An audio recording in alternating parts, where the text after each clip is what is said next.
वहीं राजस्थान कांग्रेस के गलियारों में इन दिनों सभी की जुबान पर यही सियासी सवाल है कि 2028 की विधानसभा चुनाव की जंग किसके नेतृत्व में लड़ी जाएगी।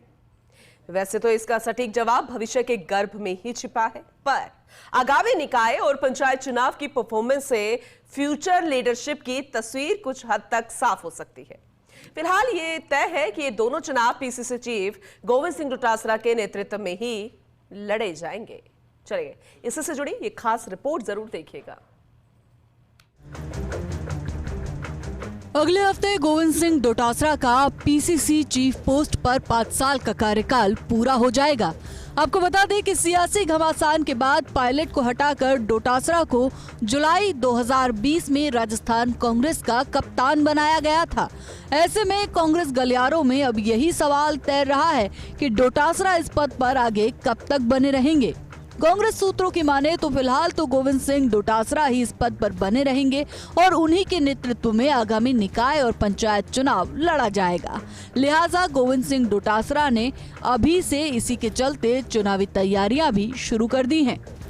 2028 के विधानसभा चुनाव आखिर किसके नेतृत्व में होंगे?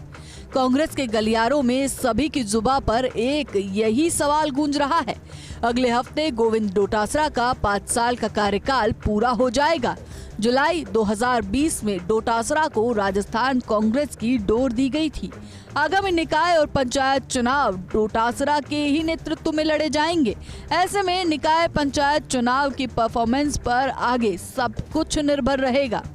अगर परफॉर्मेंस रही बेहतर तो डोटासरा का बढ़ जाएगा सियासी कद और वजूद, लेकिन रिजल्ट विपरीत रहने पर फिर बदलाव की चर्चा तेज हो जाएगी। हालांकि लोकसभा चुनाव के नतीजों के चलते हाईकमान डोटासरा से बेहद खुश है। बता दें कि राजस्थान कांग्रेस के इतिहास में अब तक सबसे ज्यादा लगातार पीसीसी चीफ रहने का रिकॉर्ड सचिन पायलट के नाम है। सचिन पायलट करीब 6 साल तक कंटिन्यू राजस्थान कांग्रेस के प्रदेशाध्यक्ष रहे थे। अब यही सवाल भी कांग्रेस नेताओं की जुबान पर है कि क्या डोटासरा सचिन पायलट का यह रिकॉर्ड तोड़ सकते हैं। लेकिन अब इन सवालों का सटीक जवाब तो निकाय पंचायत चुनाव परिणामों से ही कुछ हद तक मिल सकता है।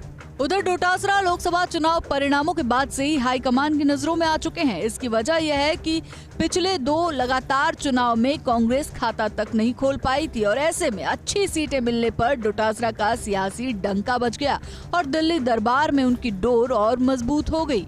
वहीं राजस्थान में लाखों की तादाद में पदाधिकारियों का सेटअप खड़ा करने की तारीफ हाईकमान खुलकर कई मंचों से कर चुका है। लेकिन सियासत में अंत पंत चुनावी रिजल्ट ही लीडरशिप और लीडर की परफॉर्मेंस आंकने का सबसे सटीक पैमाना होता है। ऐसे में डोटासरा बतौर सेनापति अगर निकाय और पंचायत चुनाव में परफॉर्मेंस दिखाते हैं तो वो और मजबूत हो जाएंगे, लेकिन रिजल्ट विपरीत रहने पर फिर विरोधी खेमे बदलाव की अटकलों को बल दे सकते हैं। लोकसभा चुनाव के दौरान गोविंद सिंह डोटासरा को फ्री हैंड होकर काम करने का मौका मिला। लिहाजा डोटासरा ने मेरिट के आधार पर टिकटों का वितरण किया, जिसका नतीजा यह रहा कि राजस्थान में 2 लगातार चुनाव में पार्टी जो खाता नहीं खोल पाई उसने अच्छी सीटें हासिल की।